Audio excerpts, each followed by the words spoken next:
सहित प्रदेश के कोने कोने में जहां कोरोना कर्फ्यू के दौरान शराब की दुकानों पर तालाबंदी है, वहीं दूसरी तरफ ब्लेकर दुगनी तिगुनी कीमत पर किसी भी वक्त किसी भी जगह अवैध रूप से शराब परोस रहे हैं। राजधानी लाइव ने जनहित में प्रमुखता के साथ इंदौर में कोरोना कर्फ्यू के दौरान शराब के ब्लेकरों का पर्दाफाश कर सरकार और हाथ में हाथ धरे बैठे आबकारी विभाग के अफसरों को जगाया था, लेकिन अब तक ना तो सरकार जागी है और ना ही भ्रष्टाचार में गले तक डूबे आबकारी अफसर। हम एक बार फिर आपको दिखाते हैं कि किस तरह से राजधानी लाइव के जाबाज साथियों ने ब्लेकरों का पर्दाफाश किया था। अभी कौन सा लगा आरएस कितने लोग हैं? 2 या बात कही ना फोन पे।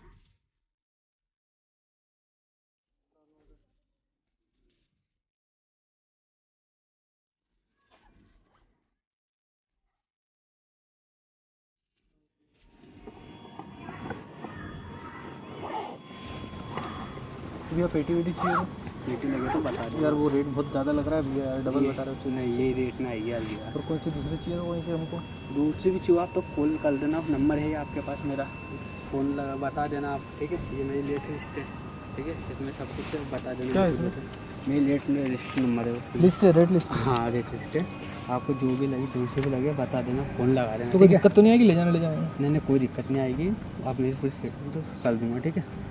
जहाँ भी लगे आप मेरे को कॉल कर देना, मैं देने आऊँगा आपको, ठीक है भैया। शराब ब्लेकरों के द्वारा बेखौफ सोम का प्याला दुगने दामों पर परोसा जा रहा है, लेकिन सरकार और प्रशासन गहरी नींद में सोए हुए हैं।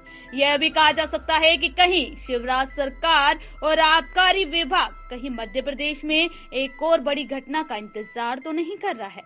आखिर जनता को बचाने की जिम्मेदारी तो सरकार की है ही, आखिर वह नींद से कब जागेगी?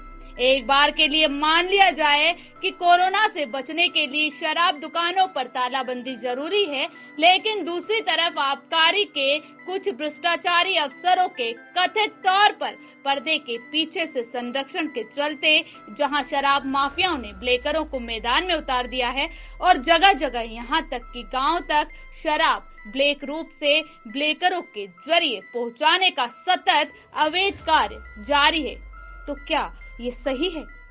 गौरतलब है कि प्रदेश में कोरोना कर्फ्यू के कारण सबसे कमाई पूत आबकारी विभाग की दुकान ही बंद हो जाएगी, तो फिर सरकार की पहले से ही खाली पड़ी तिजोरी में राजस्व कमाई कहां से आएगी? निश्चित तौर पर राजस्व कमाई को भी लाखों करोड़ों का नुकसान या भारी भरकम चूना लगना तय है। इतना ही नहीं, सुरा के शौकीन के साथ शराब के सरकारी ठेकेदारों की भी तो कमर आखिर टूट ही रही है। इनका ख्याल भी तो रखना आज की जरूरत है। ध्यान रहे, इसी साल उज्जैन, भिंड, ग्वालियर और मुरैना में नकली या फिर यूं कहें कि शराब जैसी दिखने वाली रासायनिक पदार्थ पीने से कई मौतें भी हो चुकी है। अब आशंका यह भी बढ़ने लगी है कि शराब दुकानों के लंबे समय तक बंद होने से परेशान होकर कहीं लोग खुदा न खास्ता शराब जैसी ही दिखने वाली जहरीली रासायनिक पदार्थ या फिर सैनिटाइजर ही अपने नशे की लत पूरा करने के लिए पीने लगे, तो फिर उन्हें कैसे बचा पाएंगे आप? समय रहते कोई न कोई उपाय भी खोजना आज के हालात की सबसे बड़ी जरूरत बन गया है। हमारा यहाँ सिर्फ यही बताना है कि अगर सब्जी, दूध और किराने की दुकान थोड़े समय के लिए खुल सकती है, तो फिर शराब की कालाबाजारी और ब्लेकरों पर नकेल कसने के लिए शराब दुकानों को खोलने का एक तय समय क्यों नहीं किया जा सकता? अब तो इंदौर सहित प्रदेश भर के कोने कोने, गली गली, मोहल्लों पर तो दबी जुबान सुरा के शौकीन तो यहाँ तक कानाफूसी करते नहीं थकते कि जब शराब माफियाओं एवं ब्लेकरों को पर्दे के पीछे से आबकारी विभाग के ही कुछ तथाकथित भ्रष्टाचारी एवं निकम्मे अधिकारी कर्मचारियों का कहीं न कहीं संरक्षण मिल ही रहा है और चोरी चुपके अवैध रूप से सुनसान इलाकों में हर एक ब्रांड की बाकायदा रेट लिस्ट सहित देसी विदेशी शराब एवं मोबाइल कॉल पर मुहैया करवाई जा रही है, वह भी शासन द्वारा निर्धारित रेट से दुगनी कीमत में, तो फिर सरकारी ठेके वाली शराब दुकानों को भी खोलने का एक टाइम टेबल क्यों नहीं बनाया जा सकता। गौरतलब है कि राष्ट्रीय मासिक पत्रिका राजधानी लाइव ने अपने अप्रैल 2021 के अंक में प्रमुखता के साथ सबसे बड़ी तहकीकात करते हुए उज्जैन, भिंड, ग्वालियर और मुरैना में कथित तौर पर नकली शराब पीने से मौतों पर बड़ी तहकीकात की थी। इस तहकीकात के दौरान सामने आया था कि कोई भी शराब वास्तव में जहरीली नहीं होती, बल्कि जहरीला होता है शराब जैसा ही दिखने वाला रासायनिक पदार्थ।